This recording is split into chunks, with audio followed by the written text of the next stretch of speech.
Muito bem, vamos fixar aqui o comentário. E hoje vai ser um tema prático, teórico-prático, para quem ficar até o final. Boa noite, pessoal que está chegando aqui. O tema está fixado aqui embaixo.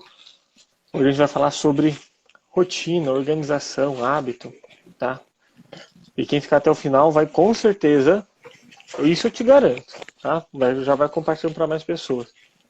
Ter ali um manualzinho, né? Uma aplicação prática para conseguir ter mais rotina. Estudei bastante sobre isso, até para minha vida, e tem muita demanda também no consultório. E eu me adaptei. O que mais funcionou para mim é o que eu uso com meus pacientes. Não é a única, mas eu acho que é mais eficiente o modelo. Vocês se consideram pessoas organizadas? Têm facilidade para isso? Wagner, boa noite. Seja bem-vindo. Mais contente com vocês já chegando aqui logo no início, mesmo com esses atropelos. Dá tempo de vocês se ajeitando aí na cama, chamando mais gente aí dentro da sua própria casa. Porque é o seguinte, eu já deixo uma deixa. A organização, quando você é solteiro, é muito fácil. Quando você é sozinho. Agora, quando você começa a ter esposo, esposa, filhos, então, olha, ter uma rotina, uma organização, é coisa quase de super-herói. Aquela toda redondinha, fechadinha, tá? Tá, beleza, Suzana. A Suzana tá no NAT 10.293, tá? Beleza, então. Estão me escutando bem, pessoal? A Aline tá tentando conectar aqui de novo, não sei se está aparecendo aí para vocês. Então, Suzana tá aqui, Wagner tá aqui, Vanusa, quem mais tá aqui, pessoal? E aí, Márcia, Jaque, Djalma, para vocês, organização é uma coisa de boa, uma coisa que angustia vocês, não angustia, vocês conseguem lidar, não conseguem, acha necessário, não acha? Gabi Ferrari, boa noite. Vamos falar sobre organização. E vai dizendo aí para mim então, como que tá acontecendo aí para vocês, tá? Manter uma rotina, ter esse hábito, organização, é fácil? Não. O quanto que isso é importante para vocês, tá? Vamos interagindo aqui, beleza?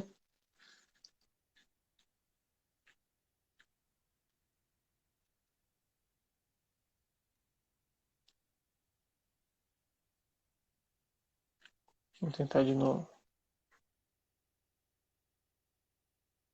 Djalma falou, tem que aprender a usar de todo jeito, de fato. A gente vai debater um pouco, tanto prático como filosoficamente, também psicologicamente, essas nuances de organização, tá?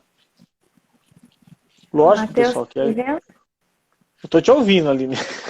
Nossa, não acredito. Eu E tô aqui te aparece ouvindo. normal. Eu tô te ouvindo. Mas é o seguinte, pessoal, vocês estão vendo a Aline? Deixa aqui nos comentários. Amor, se você está vendo a Aline, fale aqui no David, você está vendo a Aline? Tem delay, né? Agora que eu tô ouvindo ela. Eu vou fazer o seguinte, o David está aí do seu lado? Tá perto, Aline? Sim. Eu vou fazer o seguinte, convidar o David para entrar ao vivo. Qualquer coisa, se o David entrar e aparecer a imagem dele, você faz o perfil dele. Pode ser? Ou você quer continuar tentando fazer? Aí, enquanto você está fazendo no perfil dele, ele tenta conectar no perfil da Centerfise ou no seu. Aí, se der certo, aí a gente troca. Tá, ok. Eu vou tentar conectar no perfil da Centerfísio pelo celular dele. Tá, vê aí. Tá ok.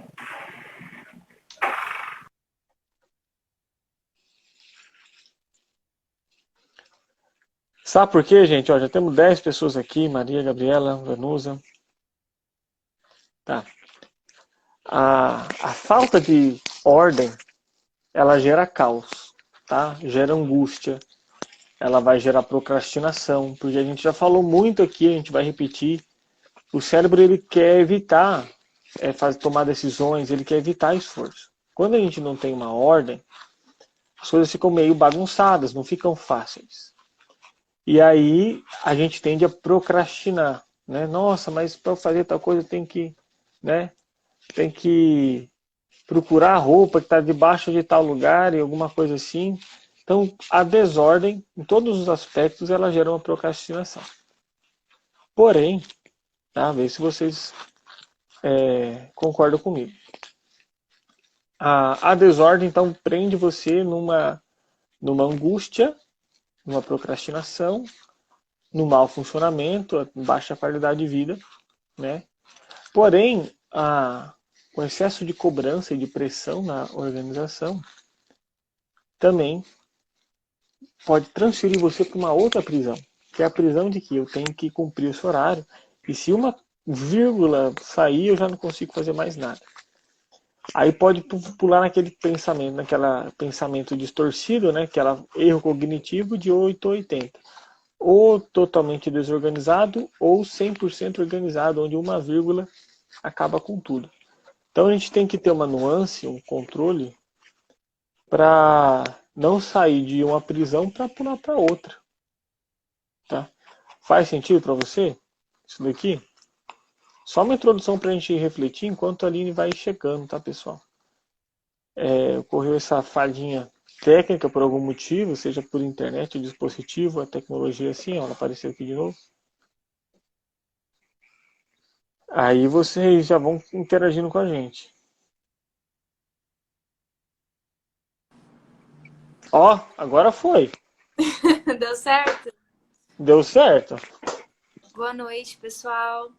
Pronto, boa noite. Agora sim.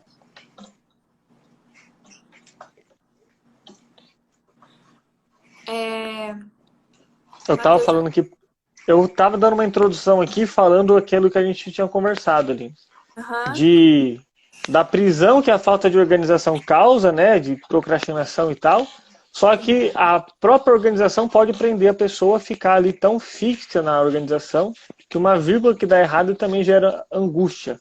Né? Então fica naquela falha cognitiva de 8 ou 80. Ou a pessoa acaba ficando totalmente desorganizada, num caos, ou fica presa numa organização. Então a gente tem que entrar no equilíbrio, né? Que é isso que você vai iniciar falando sobre a organização no contexto de saúde mental, tanto na prevenção, tanto no tratamento, tanto em tudo, né? Sim. Estão me ouvindo bem? Para mim tá bom o seu áudio. Então tá. Bom, pessoal, o Matheus fez a introdução, né, falando da importância da rotina. Nós vamos falar da essencialidade da construção de hábitos no processo de tratamento, de controle dos transtornos mentais. Aqui a gente pode colocar depressão, a gente vai colocar ansiedade generalizada, bipolaridade, ou qualquer outro transtorno aí, né, de repente que você que está assistindo tenha sido diagnosticado, que você conheça alguém que tenha sido diagnosticado. Eu costumo dizer sempre que a mudança de hábito é o medicamento do psicólogo. Que a alteração comportamental é o medicamento do psicólogo, tá? Nós não podemos prescrever medicação, tá? Quem faz isso é o psiquiatra, certo? O psiquiatra vai fazer lá uma bateria de exames, ele vai tentar compreender as condições do cérebro, as condições, mais especificamente falando, do estado neurológico do indivíduo, e conforme a demanda, né, se ele está com falta de alguma química, de um neurotransmissor ou coisa ou outra, ele vai balancear isso com medicação, tá? É o que a gente conhece aí por antidepressivo, ansiolítico e tudo mais. E quando uma pessoa chega assim no consultório pra gente, né, tomando já uma medicação, indo regularmente aí no psiquiatra, a pessoa geralmente ela tem a crença de que de que o medicamento está salvando a vida dela, de que o medicamento vai salvar a vida dela para sempre. E a pessoa também tem a crença de que um transtorno mental ele não tem cura, tá? Uma depressão, uma ansiedade, por exemplo. E o que a gente entende hoje na área da psicologia? Que tem cura, tá? E que o medicamento, ele não é o salvador da pátria. O medicamento é de suma importância na regulação aí do humor, ele é de suma importância em várias psicopatologias, mas o medicamento sozinho, ele não faz milagre, assim como a psicoterapia sozinha também não vai fazer milagre se esse indivíduo estiver precisando de uma medicação, tá? Então, nós costumamos dizer que a mudança de hábitos é a nossa medicação, é por aí que a gente começa, tá? Porque quando uma pessoa começa a relatar que quem participou do nosso mini curso aqui sabe, porque nós comentamos muito disso, que um dos sinais mais destacados, mais característicos da depressão ou de qualquer outro transtorno de humor é a desconexão com a rotina, tá? Então, você sempre, uma pessoa que está enfrentando uma depressão, você sempre vai ouvir dessa pessoa que ela já não tem mais prazer nas coisas que ela tinha antes. Eu não tenho mais prazer em passear com os meus cachorros, eu não tenho mais prazer em me alimentar bem, eu só como para preencher ali algum vazio, eu não tenho mais, se eu dormir bem, se eu não dormir, tanto faz, se eu fizer um passeio, se eu não fizer também, tanto faz. Então, a pessoa ela entra num estado assim, whatever, né, da vida, e tudo, absolutamente tudo perde o sentido porque ela está desconectada da realidade dela, tá? Ela relata isso para o psiquiatra, o que o psiquiatra imediatamente entende? Que essa pessoa ela está com um déficit de dopamina no cérebro e outros neurotransmissores relacionados ao prazer. Serotonina, dopamina, né? Temos aí também a noradrenalina e outros neurotransmissores muito importantes para a nossa regulação de humor. E uma vez que o psiquiatra tenha prescrito esses remédios, a pessoa já esteja fazendo uso dessa medicação, o que ela vai observar é uma alteração, né, ao nível neurológico. Então, ela vai observar, por exemplo, que ela já consegue dormir melhor, ela já consegue, de repente, a apatia, né, ou a anedonia que a gente fala, a pessoa que tem dificuldade de sentir prazer com a comida e tal, ela já começa, ela volta a estar, ela tem a possibilidade de voltar a sentir isso, tá? O medicamento oferece para a pessoa essa possibilidade, mas se ela não passar pelo processo terapêutico, dificilmente ela vai conseguir se reconectar com a rotina. O remédio não vai fazer com que você se reconecte com a tua rotina, tá? O remédio não toma decisões por você. Então, na psicoterapia, né, psicoterapia individual, qual que é a nossa grande ferramenta? É o processo de construção de hábitos saudáveis, tá? E aqui, quando nós falamos em construção de hábitos, uma coisa que fica muito clara é o fracasso e a frustração.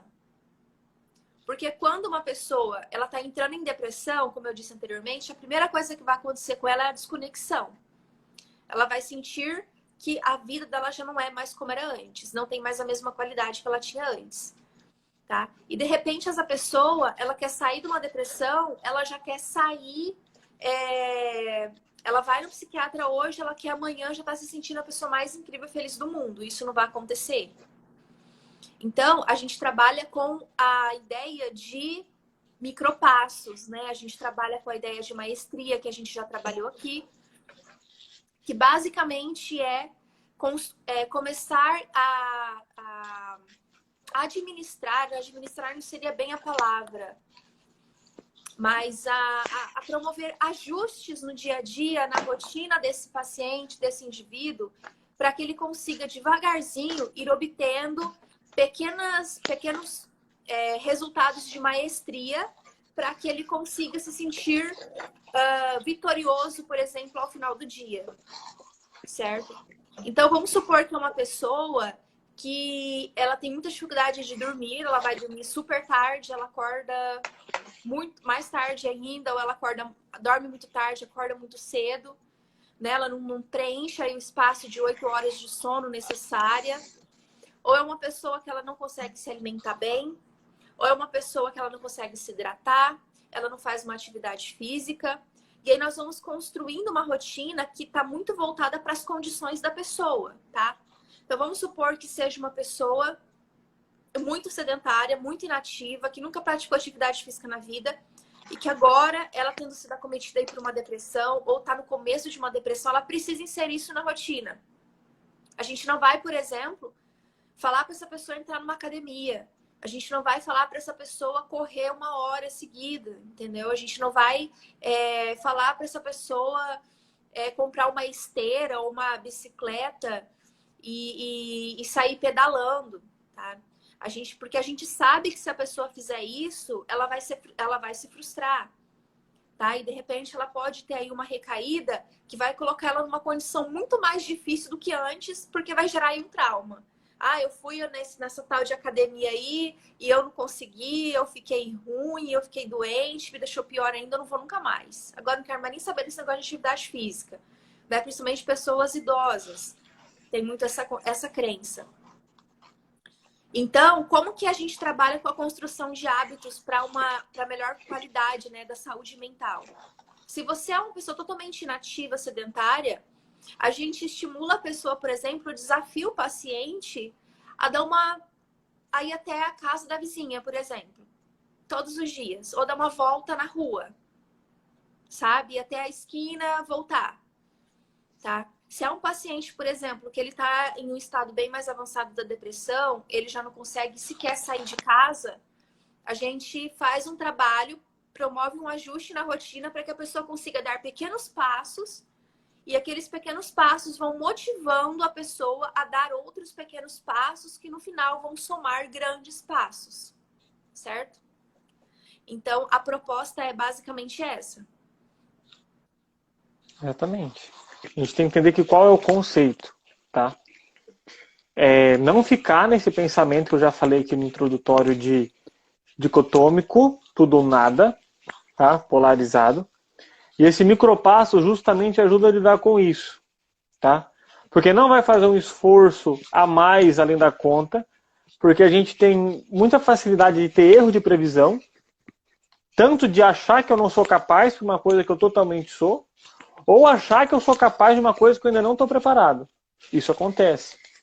No micropassos, eu vou... É como se fosse um investimento menos arriscado, de pouquinho em pouquinho. Então eu vou fazer... Não estou habituado a ler livro, então ao invés de eu ler um capítulo por dia, eu vou ler uma página. Uma página eu percebi que é muito pouco, é muito fácil, eu posso colocar mais. Então colocou 5.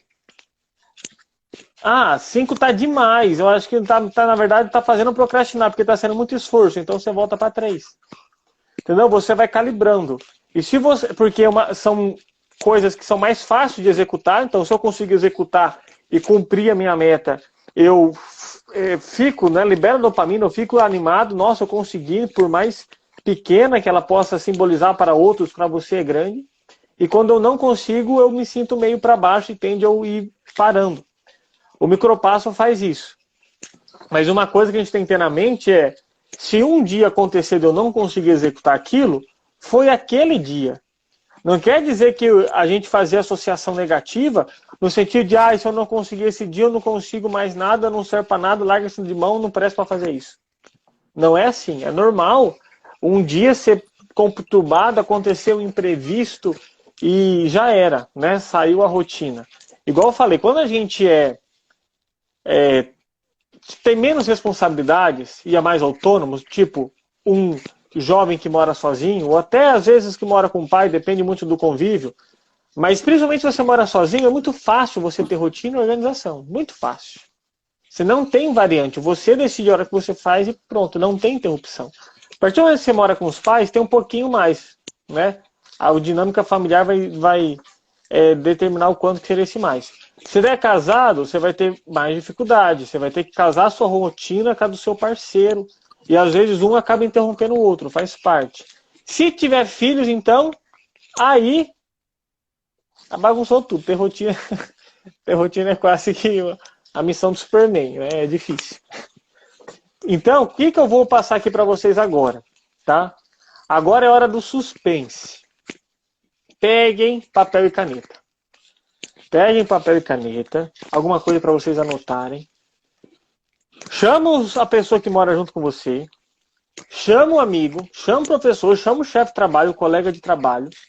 Porque eu vou passar aqui uma técnica, uns passos, para você conseguir se organizar, que esse conteúdo você não acha na internet. Foi um método que eu criei juntando os métodos que eu achei, e tem valor de conteúdo pago, tá? Tanto é que ele está embalotado num outro projeto que eu estou fazendo de um outro mini curso. Está lá uma das aulas. Eu vou oferecer aqui. E por isso que não vai ficar gravado esse conteúdo, por isso que você tem que estar presente, tá? Então pega lá o pessoal, papel e caneta, para você seguir essa metodologia, tá bom? Falar de mim. Eu tenho dificuldade de ser organizado. Eu nunca consegui ficar anotando agenda. Eu sempre confiei muito na cabeça. E via de regra até que eu lembrava que eu tenho uma boa memória e tal, só que às vezes a gente acaba esquecendo. Porém, na maioria dos métodos que eu via para organização, eu não me colava muito bem. Eu tinha uma certa dificuldade. Juntando um método aqui e acolá, alguns funcionavam ou não, eu estabeleci aqui mais ou menos fazendo uma compilação, né? Um método que funciona para mim. Ah, eu aplico tudo isso todo dia? Eu sou extremamente organizado? Não. Porque eu já falei, eu tenho uma certa dificuldade com isso. Mas para uma pessoa que consegue seguir métodos de organização, isso é muito importante, seguir esse método que eu vou passar para você é extremamente fácil. E eu não tenho medo de falar que é um dos mais eficientes, se não o mais eficiente que eu vejo na aplicabilidade dele. Tá bom? Lembrando que esse método também não é para te colocar numa nova prisão. Então tem até uns princípios que eu coloco nele. Então já gerei expectativa aqui em vocês, falei um pouco, tá? Sobre ele. Agora eu quero saber se vocês estão prontos. Escrevam aí nos comentários. Vocês querem saber sobre esse método? E se quiserem saber, falem sim. E se vocês já estão prontos para fazer as anotações, fala, estou pronto. Igual o Bob Esponja fala, né? Antes de caçar água-viva. Estou pronto. Tá bom, pessoal? Fala aí. Muito bem. Angel quer saber. Angeli, por acaso, ó, Angeli é a esposa do Wagner, pelo que eu estou percebendo, pelo sobrenome. A Laura está aqui, o Wagner está aqui. Ó, estou pronto. Muito bem, tá? Então vamos lá. Primeiramente, pessoal, qual que vai ser a base do método? Você não tem, primeiro passo, você vai estipular quantas horas você tem disponível. Porque não tem como organizar o meu tempo se você não sabe quantas horas que eu tenho, tá? E você não tem 24 horas. Para com isso. Você não tem 24 horas. Você não é um robô que está acordado toda hora. E tem coisas que são básicas do seu dia que também demandam tempo. Então você vai estipular quanto tempo você tem por dia. Como que você faz isso? Você vai estipular qual é a hora que você acorda. Beleza? Então isso é um ponto-chave. Você tem que acordar mais ou menos ali, no mínimo, horário próximos. Mas de preferência horário fixo. 8 horas eu acordo. 7 horas, 6 horas, 5, 4 da manhã. Não sei. Estipula aí que hora que você acorda e que hora você vai dormir. Vou dormir meia-noite, vou dormir 9, vou dormir 8, vou dormir 7, vou dormir 1 hora da manhã. Estipula aí, faz a lista, escreve no papel a hora que você acorda, a hora que você vai dormir. Tá? Eu faço, primeiramente, para ter essa noção, de 1 em 1 hora. Então, eu sou bem tombó nessa parte aqui. Eu vou escrevendo assim, né? Por exemplo, eu estou acordando. Antigamente eu conseguia acordar às 4 da manhã, junto com a minha esposa. Agora, por algumas situações, a gente não está conseguindo. A gente está acordando na faixa das 8 horas, tá? Aí se eu colocar 8, 9, 10, não sei se consegue ver, tá vendo? Vai estar espelhado. 8, 9, 10 e vai anotando. Beleza? Então, passando aqui, pessoal que está chegando agora, boa noite, tá? A gente está passando aqui uma técnica de organização de tempo. Então, você vai fazer isso. Fez isso, esse é o primeiro passo. Você vai somar quantas horas que você tem. Pelo que eu vi, em média, tá? As pessoas vão ter ali 12 horas, 18 horas, 16 horas, 17 horas. Geralmente, eu tenho entre 14 a 19 horas. Tá? Ou seja, não é 24 horas. Não é. Beleza? Então, você já fez esse primeiro passo. Tá fazendo sentido até aqui? Bora lá. Esse é só o primeiro passo. Sabe por quê? Porque senão a gente vai escutando muito pessoas falando assim, eu até entendo que tem um viés bom por trás, né? Ah, todo mundo tem as mesmas 24 horas, então por que fulano é bem sucedido e você não é? Isso gera um sofrimento na pessoa, tipo assim, eu sou um bosta, eu não consigo fazer as coisas. Gente, cada um tem suas condições de vida, lógico que a gente não pode ficar dando desculpa, a gente tem que nos esforçar e correr atrás do nosso. Mas também cada um é cada um, certo? Uma pessoa que tem 24 horas e é solteiro, não vai ter a mesma disponibilidade de uma 24 horas de um pai de família com esposa e filho, não tem. Entendeu? Então cada um aí. Beleza. Não, você vai pegar agora e fazer outra lista. Nessa outra lista, você vai escrever as atividades que você tem que fazer e as que você quer fazer. Então, por exemplo, ler um livro, levar o moleque na escola, estudar, fazer comida, tomar banho. As básicas que todo dia acontece, que é tomar banho. Se você leva o filho para a escola, ir para a escola, fazer comida, o almoço, quanto tempo de almoço, lavar louça, atividade doméstica, se você faz todo dia ou não. Então você vai simplesmente colocar tudo lá, as coisas que você quer fazer, entendeu? Ir na casa do fulano, ir na rua comprar tal coisa, ir no mercado, gravar tal vídeo. Você vai colocar ali tudo que você quer fazer. As coisas até que você está procrastinando e não consegue arrumar tempo. Você vai fazer essa lista que você vai depositar todas as atividades, tá bom? Todas as atividades da semana, do mês, todas as atividades que você quer fazer e que você tem que fazer. Entendeu? Esse é o segundo passo. Beleza? Entendendo até aqui? Eu acredito que sim. Tá? Eu sei que tem um delay aí de 10 segundos. Tá bom? E aí se eu ficar esperando o delay, eu travo o conteúdo. Então, a partir da medida que vocês vão escutando as perguntas, vocês já vão respondendo aí, tá? Então, Jane, boa noite. Poli, que chegou aqui. Orlando. Fabi. Bora lá ser uma pessoa mais organizada. Tá bom? Pronto. Então, você já fez quantas horas você tem no seu dia e você já fez as atividades que você quer fazer. Tá bom? Para começar a distinguir quais são as atividades que vão entrar no seu dia, eu já começo a usar uma técnica aqui que eu conheço como matriz Eisenhower ou matriz de prioridade. Como essa técnica funciona? Você vai fazer 4 quadrantes, você vai traçar uma cruz. Assim, ó. Tá pegando? 4 quadrantes aqui, ó. 1, 2, 3, 4. No quadrante número 1, vão ser as coisas urgentes e importantes. Tá? Urgentes e importantes. No quadrante número 2, que vai ser o do lado, então o 1 está aqui, tá? Para você que está olhando a folha, o 1 vai estar do seu lado superior esquerdo, o 2, lado superior direito. O 2 é o quadrante do importante, mas não urgente. Tá bom?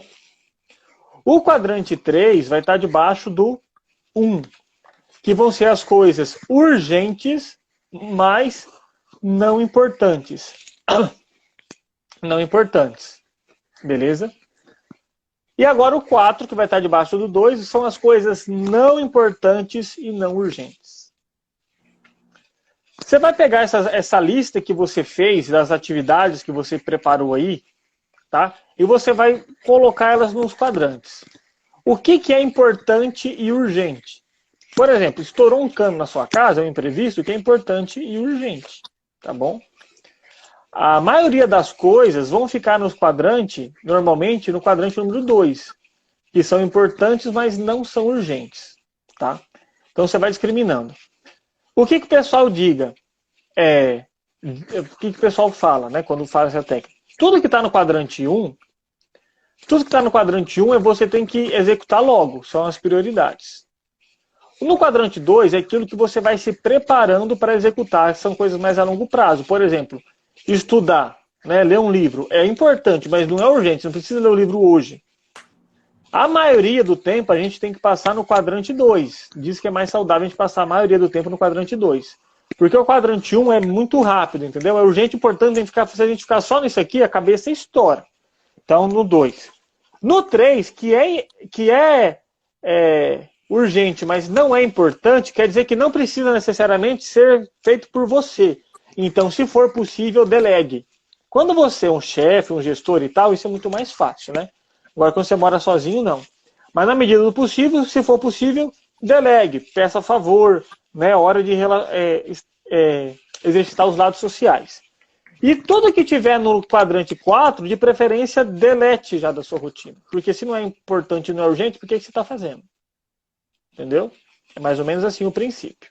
Beleza? Agora você já tem claro, você já fez uma limpa na sua lista de atividades. Calma que nós vamos casar a primeira parte de horário com essas desatividades, tá? A gente está seguindo os passos. Espero que vocês estejam entendendo. Qualquer dúvida, vocês vão falando aqui. Beleza? Então você já fez uma limpa aí nos seus horários. Aí então você estipulou, beleza, vou começar a montar o horário da segunda-feira. Então já vi que na segunda-feira eu tenho 15 horas disponíveis. Tá. Antes de você organizar isso, você vai estipular quanto tempo você vai dedicar para cada atividade que você quer fazer. Por exemplo, atividade ler um livro. Eu quero dedicar 30 minutos.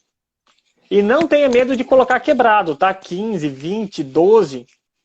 Pode colocar número quebrado. Então tá, ler um livro, eu quero dedicar 30 minutos. Almoço, todo dia tem, eu gasto umas 2 horas de almoço.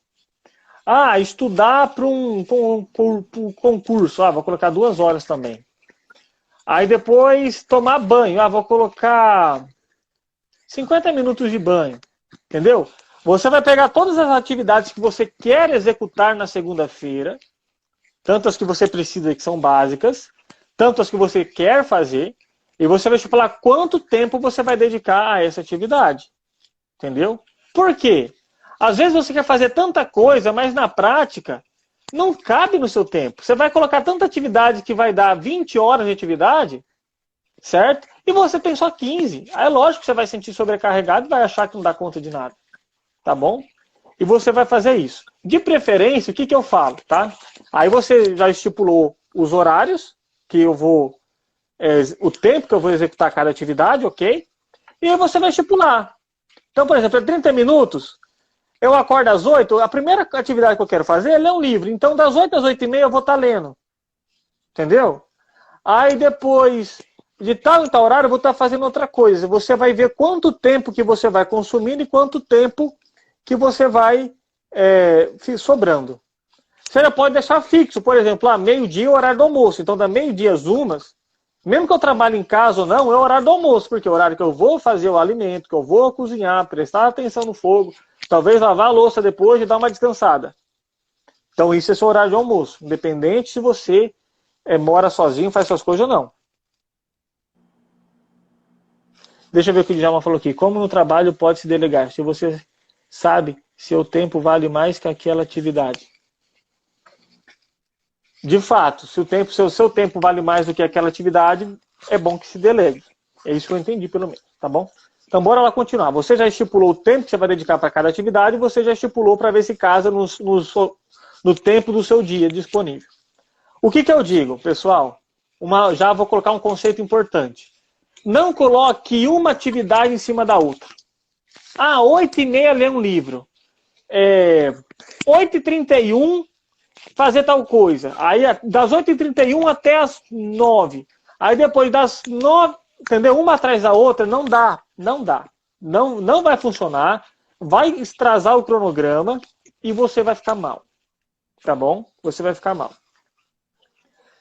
De preferência, vão colocando intervalos. Seja para beber água, ir no banheiro. Porque, por exemplo, você não vai colocar na coisa, até isso, né? Às 2 horas da tarde, ir no banheiro fazer as necessidades. Você não vai conseguir fazer isso.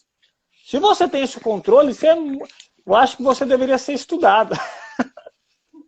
Você tem uma habilidade sobre-humana. Eu não tenho. Então você tem que dar um tempo, tá, para você intercalando. Então coloca 15, 5 minutos, 10 minutos de transição. Até porque se acontecer alguma coisa e der um atraso naquela atividade, você consegue. Então, no final do dia, você não pode ter nas suas atividades, 15 horas que eu tenho no dia, eu somei todas as minhas atividades, Matheus, deu 15 horas redondinho. Não vai dar certo. De preferência, se você tem 15 horas, coloque no máximo 10 horas das suas atividades. E deixe 5 que vai estar... Isso cada um vai... Eu estou dando a base, tá? Cada um vai vendo o que é melhor para você, tá bom, pessoal? Você deixa pelo menos 5 horas que vai ser ocupada de pouquinho em pouquinho, parcelada nesses momentos vagos. Entendeu? Até para você ter um descanso e tudo mais. Tá bom? E agora, Matheus, como que eu faço para conseguir, então, manter o foco? O problema, Matheus, é que eu me organizo nisso aqui, mas eu não consigo manter o foco. Eu acabo me dissipando, me dispersando, e aí bagunça, vai acontecendo outras coisas. Aí a técnica que eu uso, que mais funciona, é a técnica do Pomodoro.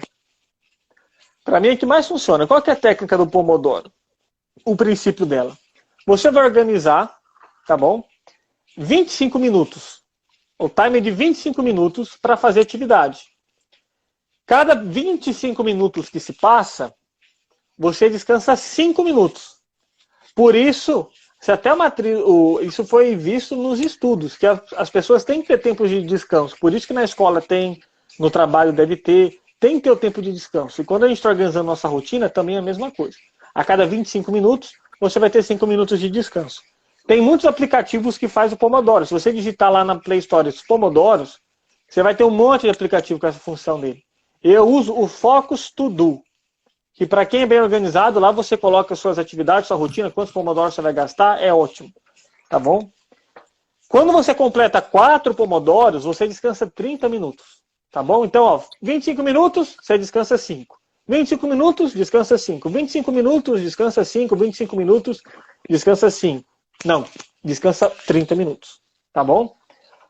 Ah, Matheus, pode variar? Pode, você faz o que você quiser de sua vida. Tá? Mas é mais eficiente assim. Beleza? Então, por exemplo, ler o livro eu coloquei 30 minutos. Eu vou colocar o Pomodoro para rodar, ou então eu coloco até o time de 30 minutos, e eu vou saber que aquele 30 minutos é para ler o livro. O tempo de descanso é quando acabar isso. Porque qual o problema? Por exemplo, você está fazendo um trabalho, um TCC, a Aline gosta de fazer essas coisas, né? Você está fazendo outra tarefa, a gente fica com comichão para pegar o celular. Ah, tô cansado, vou dar uma volta ali, aí essa volta de 5 minutos para descansar vira 1 hora. Entendeu? Quando tem um time ali, ó, é mais fácil a gente manter o foco. E se eu sei que eu vou ter um intervalo antes, por que eu vou um intervalo depois? Por que eu vou ter um intervalo antes? É igual a escola. Por que a gente aguenta aquelas 4 primeiras horas de aula? Porque a gente sabe que no meio vai ter um intervalo. Imagine se não tivesse. A gente ia começar a sair da aula, porque o intervalo seria livre e a gente ia ficar matando a aula. É normal. Então você vai usar essa técnica do Pomodoro para manter o foco. Então, por exemplo, lógico que na hora do almoço não precisa tanto, né? Mas vamos dizer, isso dá para concurso, que eu coloquei ali no exemplo 2 horas. Você vai programar os Pomodoros. Então você vai colocar ali 25 minutos, parou, 25 minutos, parou, 25 minutos, parou, 25 minutos, parou, até completar as 2 horas. Entendeu? E aí você vai conseguir ter muito mais clareza no que está na sua capacidade, em quanto tempo que você tem, quais são as tarefas importantes, tá? E como manter o foco para fazer essas tarefas. Aí você pode sentar e organizar por dia, um dia antes. Você pode sentar no domingo, final de semana, ou na segunda, organizar a semana inteira. Né? E se você criar esse hábito de organizar a sua semana, você vai ter que colocar em uma das atividades da sua agenda esse passo, organizar a semana. Então isso vai ser uma atividade. Quanto tempo você vai dedicar para organizar a semana? Para organizar a semana eu demoro 20 minutos. Então beleza, então 20 minutos. Eu vou colocar para fazer a última atividade do dia ou a primeira. Acordo 8 horas, das 8 às 8h20, eu vou organizar as tarefas. Vou dormir 9 horas, então 8h40 eu estou organizando as tarefas. Entendeu? Mais ou menos assim. Tá? Em suma, é isso. Lógico que quando lá no curso e tal, eu vou dar rabiscando, desenhando junto, não vou só falando. Né? Mas é isso. Para mim, pessoal, é a que mais funciona. Ela é bem simples, tá? Ela traz muita clareza para o que você quer fazer, o que está na sua capacidade, e assim vai. Eu tenho até aqui, cadê? Eu tenho uma lista aqui das tarefas que eu estou meio que na procrastinação. Eu tenho aqui, por exemplo, tarefas. Eu tenho tudo isso aqui de tarefa. Eu tenho 41 tarefas que eu quero organizar na minha semana e ainda não organizei. Por ser tanta tarefa, acho que eu tô acabando procrastinando. Eu não tô colocando em prática, acho que o mini hábito. Vou ter que pedir ajuda pra Lina. De tanta coisa que tem que fazer. Entendeu? Aí eu faço essa aqui uma caneta apagável. Eu consegui executar uma tarefa, eu vou lá e já apago e coloco outra. E essa aqui é a lista. Essa aqui é a lista, a primeira lista, que eu tiro daqui, coloco na matriz Eisenhower para ver o que eu vou fazer, estipulo quanto tempo que eu vou dedicar para cada uma, e aí eu coloco nos horários específicos do meu dia. Entendeu? É isso. E aí, o que vocês acharam? Entenderam? Alguma dúvida? Alguma contribuição, Aline? Então, pessoal, o Matheus trouxe o passo a passo, né? Eu acho que mais claro do que isso, impossível. E assim, as duas técnicas que o Matheus trouxe, elas são assim, excelentes para você que é uma pessoa que se sabota muito, que procrastina bastante, né? Uma pessoa aí que até tem a saúde mental em dia, é ok, mas não consegue, às vezes, ter muita produtividade porque tem os hábitos um pouco desregulados, tá? Só que quando a gente fala... Agora eu vou pegar o gancho do transtorno mental. Teve uma pessoa aqui no comentário, a Vanusa. Vanusa, se você estiver aqui ainda, dá um oi. Que ela comentou assim que ela não tem coragem de fazer nada, né? E nem de levantar da cama, tá? Logicamente, a gente não pode, a partir de um sintoma, né? Tomar um partido e falar que é isso ou aquilo.